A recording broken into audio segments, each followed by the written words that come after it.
கண்டிப்பாக பிரவீன். கன்னியாகுமரி மாவட்டம் முழுவதும் நேற்று பகல் மழை குறைந்து காணப்பட்டது. ஆனால் இரவு முதல் பரவலாக சாரல் மழை தொடர்ந்து பெய்து வருகிறது. மேற்கு தொடர்ச்சி மலைப்பகுதியில் கனமழை பெய்கிறது என்றே சொல்லலாம். பேச்சிப்பாறை அணையிலிருந்து உபரி நீர் இதனால் திறந்து விடப்பட்டுள்ளது. இதனால் அந்த பகுதி மக்களுக்கு வெள்ள அபாய எச்சரிக்கை மாவட்ட தரப்பில் விடப்பட்டுள்ளது. கோடையாறு, பரளியாறு, குளித்துறை, தாமிரபரணி ஆற்றின் கரையோரம் வசிக்கும் மக்கள் பாதுகாப்பாக இருக்கும்படியும் ஆறுகள் மற்றும் குளங்கள் உள்ளிட்ட நீர்நிலைகளில் யாரும் இறங்கி குளிக்க வேண்டாம் எனவும் மாவட்ட நிர்வாகம் சார்பில் கேட்டுக் கொள்ளப்படுகிறது. திருப்பரப்பு அருவியில் தொடர்ந்து சுற்றுலா பயணிகள் மற்றும் பொதுமக்கள் குளிக்க தடை விதிக்கப்பட்டு வருகிறது. மாவட்டத்தில் அதிகபட்சமாக பாலுமேர் பகுதியில் 5 சென்டிமீட்டர் மழையும், தக்கலை பகுதியில் 4 சென்டிமீட்டர் மழையும் பதிவாகியுள்ளது.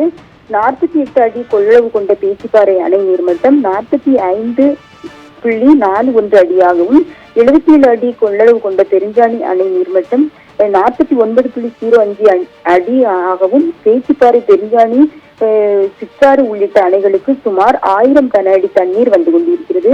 வானிலை எச்சரிக்கை காரணமாக கன்னியாகுமரி மாவட்டம் முழுவதும் தொடர்ந்து மழை பெய்து வருவதன் காரணமாக கன்னியாகுமரி, பள்ளம், துறை, குளச்சல், முட்டம் உள்ளிட்ட கடலோர கிராமங்களைச் சேர்ந்த 50,000க்கும் மேற்பட்ட மீனவர்கள் இன்று கடலுக்கு மீன்பிடிக்க செல்லவில்லை.